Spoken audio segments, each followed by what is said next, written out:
بقى بتقفشيني ليه؟ المهم دلوقتي انا عايز اشوفك. بص هفهمك، نص ساعة وإسلام هيمشي، أول ما يمشي هديك النتيجة على طول. ماشي تمام؟ نص ساعة وهجيلي. ما تمشيش بقى، خليك هنا. ماشي حاضر.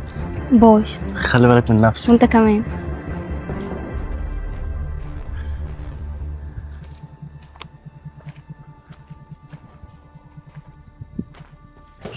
بقول لك ايه يا استاذ اسلام. المدام جايه دلوقتي، يعني دقيقه هو هتخش ورايا.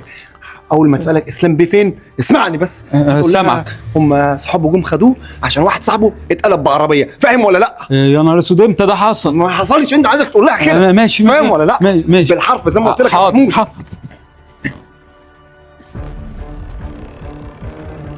ازيك يا محمود؟ ازيك يا ست الكل؟ أمال إسلام فين؟ استاذ اسلام بعيد عنك كده في جامعة